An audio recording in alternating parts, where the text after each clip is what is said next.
Just a quick warning at the top.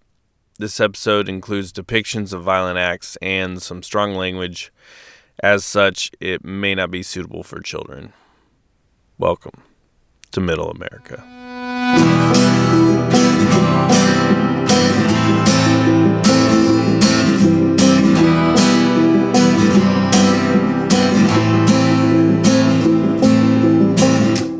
Couple of boys run around, made a catapult to get a brick off the ground. Walkie-talkies humming in neighborhood. We were smart enough to look for trouble where we could. You were the friend that I called best. Didn't care to be ahead, be boring like the rest. Found an adventure in bending other rules till life took on other shapes. Think you found me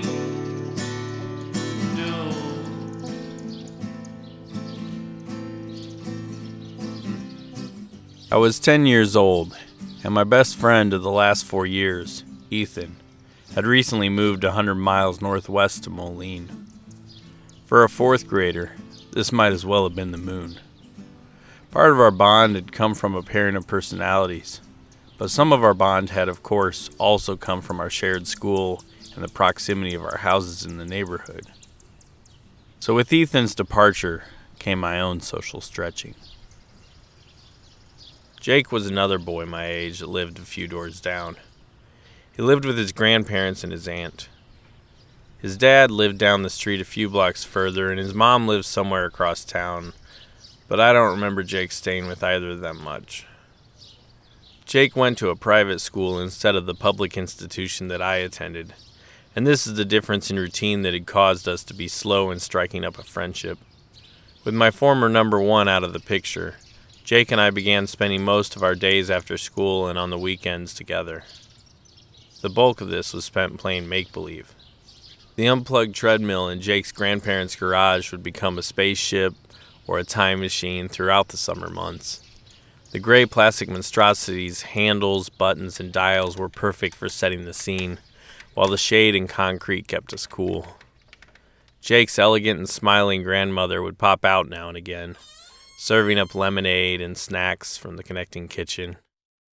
Or when the days began to shorten and our families actually let us stay out until the sun had set, the chance full moon would lead us into a howling fit from the sidewalk as we pretended to be werewolves.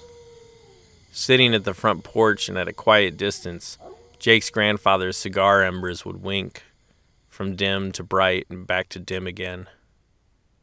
And then chilly autumn days would eventually push us inside to an upstairs guest room, where we would often pretend to pen songs for upcoming movie soundtracks. I remember when the announcement came that a third RoboCop movie was going to be made. Us boys went into overtime, as we impersonated the catchphrase of, "Drop it."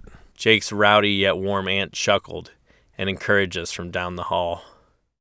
Just like kids now, we had digested all of the stories of adventure and good versus evil.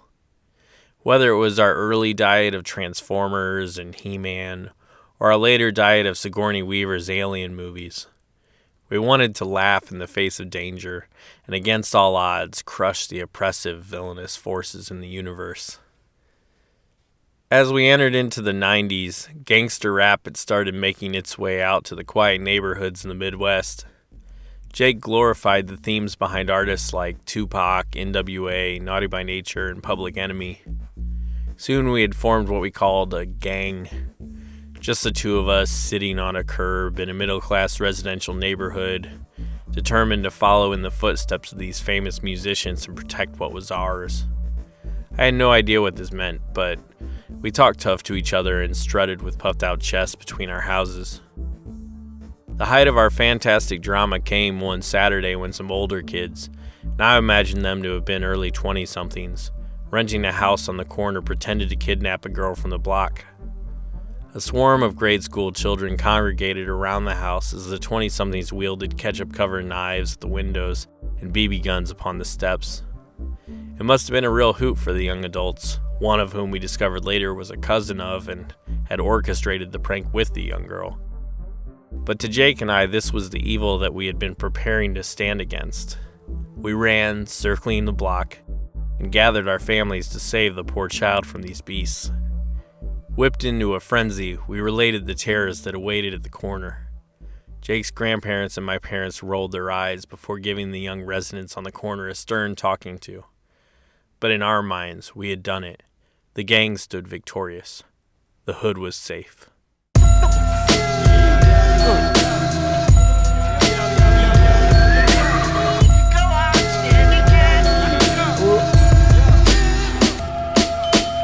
Fancy motherfucker with them godlike features. I'm chillin' in a cave, cooking, eating woodland creatures. You rapping about sneakers while you want a fucking feature. I do my own shit while you all up in the bleachers. I ain't scared of being broke, man, I've been broke. It ain't a joke, the shit I write, cause I've been provoked, don't lose a yoke.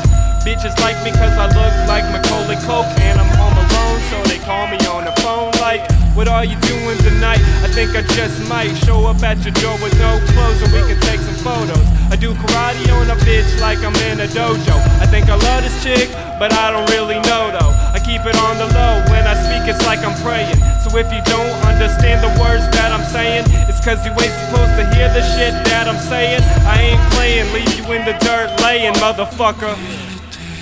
It's fancy.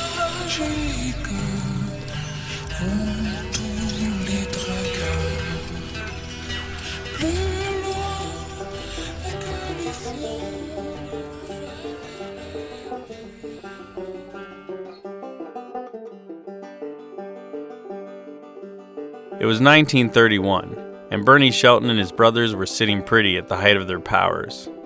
Blackie Arms and Ray Walker were still standing strong in support, and young recruits like Frank Buster Wertman were eager to pull their weight. The years of 1927 and 1928 had been a harrowing test, with 25-year sentences following a conviction for mail robbery and another separate conviction for bank robbery. But the brothers had come out on top.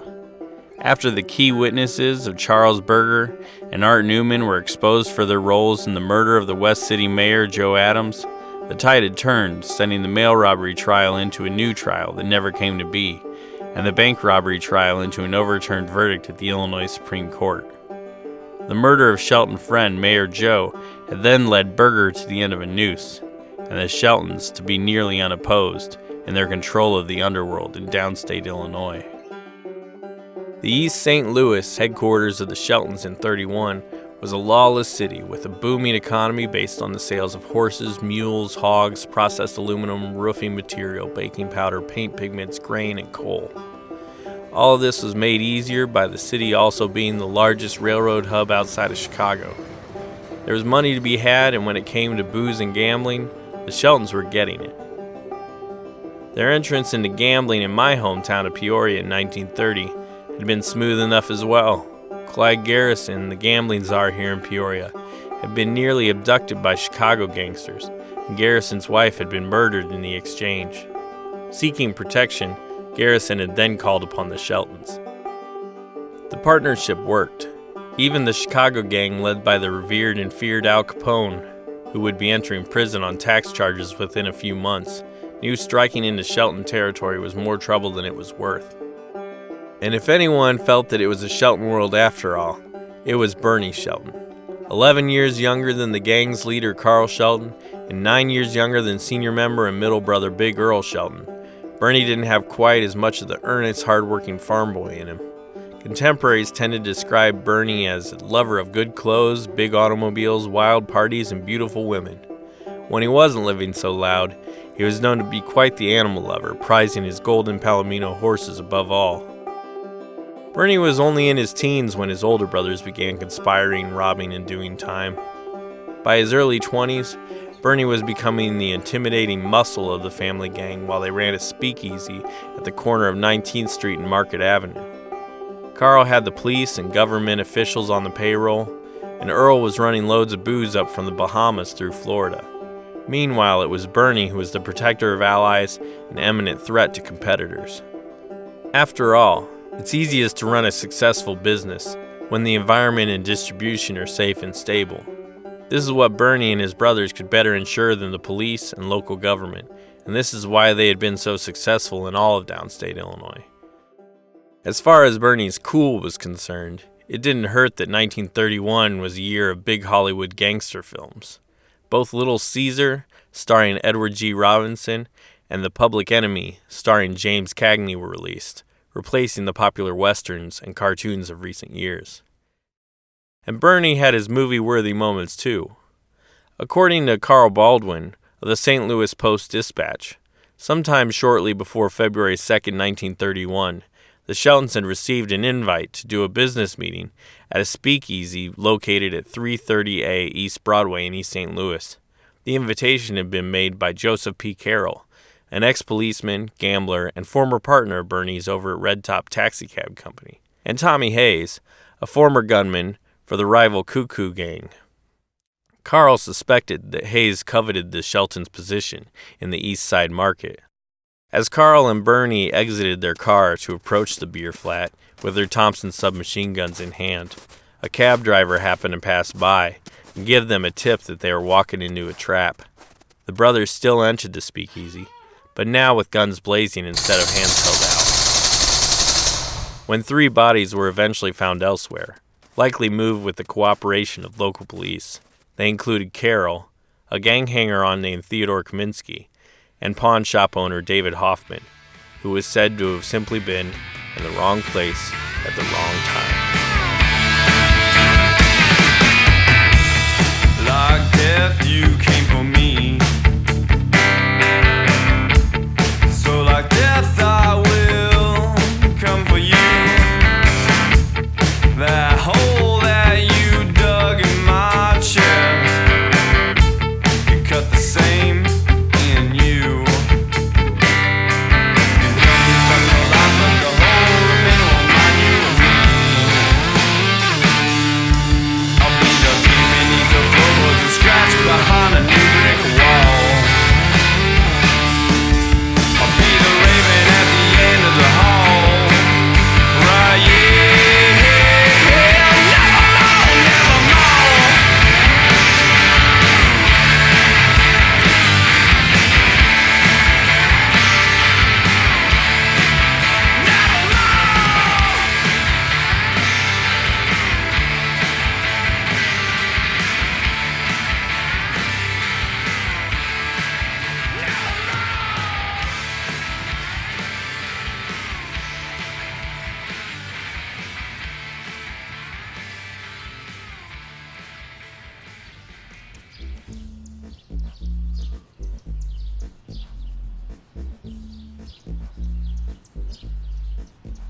There were rough spots in my youth, but compared to most, I had an ideal upbringing. My parents were attentive and supportive. I never worried about food or clothes or the mortgage. I always knew deep down that I was loved, and I always knew that I was safe. The games that Jake and I had played were just that, games. On a hot day a couple summers into our friendship, there was a squeal of tires out in front of my family's house. My mother peeked out the living room window to see a lump of a figure being shoved out the door of a still-moving car. Before she could exit the house onto the front lawn, the car was disappearing around the bend. I watched as she rushed the unmoving form in the grass and found Jake's aunt sick and unresponsive. Minutes later, Jake's aunt was loaded onto a flashing ambulance.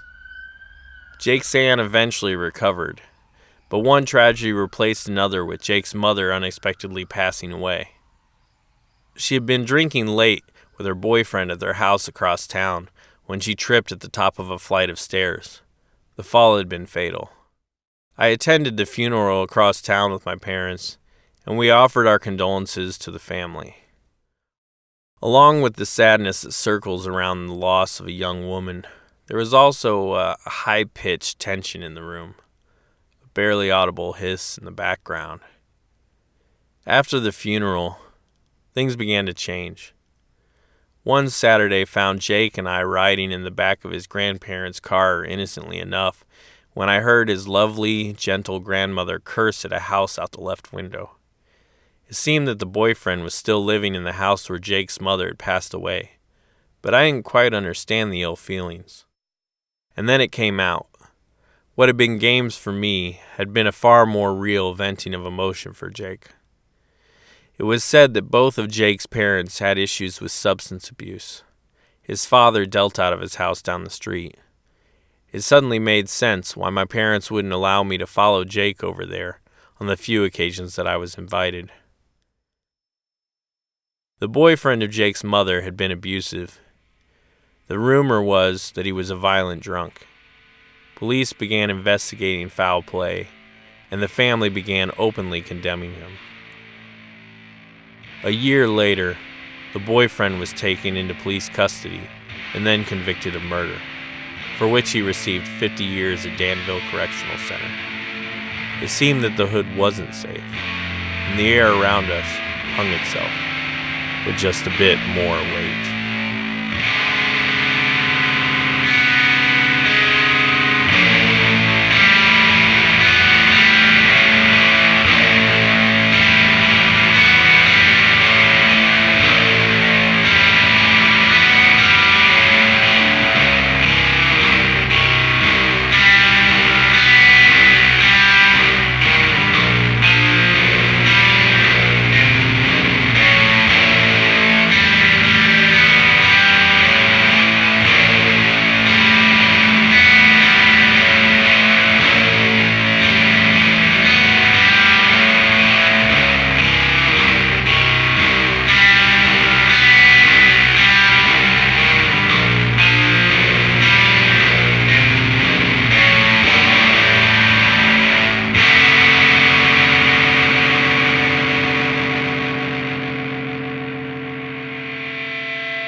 Bernie was dead.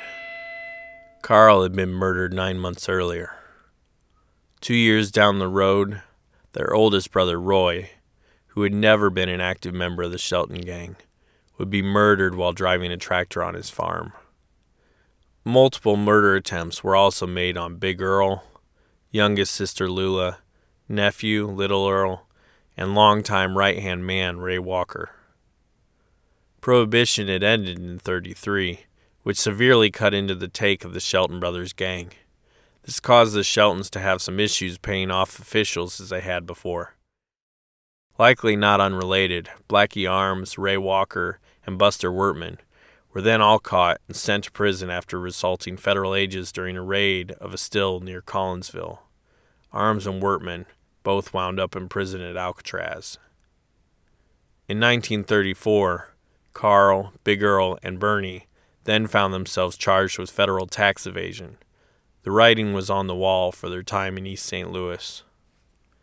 So, after being briefly headquartered back near their childhood stomping grounds in Fairfield, the brothers took another opportunity. Relations with Peoria's gambling boss had cooled by 1940, and Mr. Garrison wisely chose to retire for a time. This brought the Shelton brothers into town at full force. The Sheltons found Peoria to be another lawless city like East St. Louis. It was a study in extremes, with the rich living high on the bluffs and the poor living down in the foul-smelling industrial neighborhoods below. It was also the second largest city in the state and filled to the brim with both churches and saloons. As the Sheltons were making themselves at home here, Blackie Arms and Buster Wertman were finally allowed to leave prison. However, during their time at Alcatraz, the men had felt that the Sheltons were either unable to look out for them or had not cared to do so. The Chicago gangsters saw this as an opportunity and made advances to woo the men into the Chicago way of viewing the world. Finding themselves back on the streets of East St. Louis, Arms and Wertman dove into the Underworld with the help of their new northern allies. Soon, Frank Buster Wertman found himself in control of gambling on the east side. Eager to expand, he saw that the Sheltons stood in his path on the way to further glory. Seeking to remove them, he placed $10,000 on the head of Carl Shelton and another $10,000 on the head of Bernie. A crew from Chicago saw this possible gain in money and stature and tried to ambush Carl and Bernie at their new West Peoria headquarters, the Parkway Tavern. What they found instead was multiple times their number and armed Shelton henchmen. The crew quickly turned tail back to their northern home. In September of 1944, Blackie Arms himself took a shot at Ray Walker, injuring but not killing the still loyal man. 3 months later, Arms found himself in a nightclub owned by Walker's cousin, and then found himself dead of a gunshot wound. Thus, Blackie Arms was out of the way, but Shelton childhood friend Charles Black Charlie Harris then teamed up with Wortman, spelling disaster for the gang. Harris knew the Sheltons and their home turf intimately. He also, like Arms and Wortman, knew how it felt to be snubbed while serving time for the Shelton Brothers Gang. Carl Shelton retreated from Peoria in 1945 after a reform candidate named Carl Treble was elected mayor. Bernie stepped up to take over gambling in the county, but Wortman, Harris, and various allied Chicago agents took this for weakness. Frank Kramer, a slot machine operator and tavern owner in service to the Sheltons, was shot and killed at his home on Farmington Road in February of 1946. In September, Shelton muscle Joel Nyberg was found on a Peoria area golf course full of bullet holes. A month later, Shelton slot machine operator Philip Stumpf was shot to death while driving home from a bar out on Big Hollow Road. As far as anyone could tell, these murders went on without retaliation from the Sheltons, making the gang appear even weaker, while their political payoffs again began to lag. It was October 1947 when they got Carl Shelton. He was shot to death on a country road near his home, and according to Ray Walker and Little Earl, who were trailing Carl in another automobile, it was Black Charlie who had done the shooting. Attempts on Bernie Shelton's life continued while he remained determined to hold Peoria County. He managed to avoid an ambush in Galesburg while traveling to Iowa, but came to his end on July 26, 1948. Bernie had exited the Parkway Tavern, intending to take his car into the shop, when a well-dressed man hiding in the underbrush on the hillside sent a bullet from a .351 caliber Winchester automatic rifle through the flesh near Bernie's heart. The man then raced back up the hill into a dark green Chevy sedan, waiting for him in St. Joseph's Cemetery. A.L. Hunt, owner of Hunt's Family Restaurant located across Farmington Road from the tavern, immediately called the sheriff. Bernie managed to shuffle back to a bar stool inside the tavern until walking out to an ambulance soon after, at his own insistence. Despite his determination, Bernie Shelton died soon after his arrival at the St. Francis Hospital emergency room. Unlike his brothers, who were buried down in Wayne County, Bernie's last wife insisted that he be buried in Peoria's Parkview Cemetery, just on the other side of Laura Bradley Park, from his former base of operations.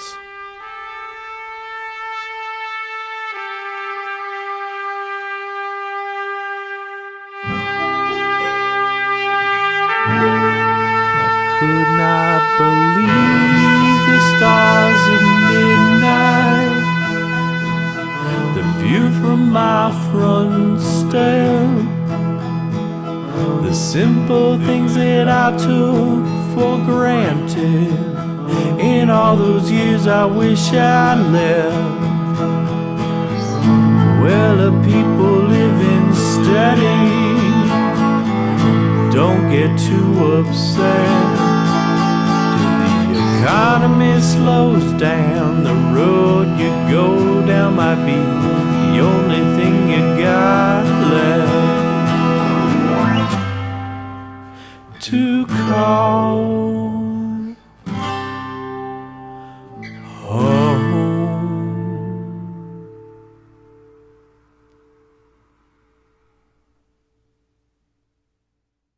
Thank you for listening to Middle America Podcast. The featured music for this episode was Looks Fancy by Fancy Hawk.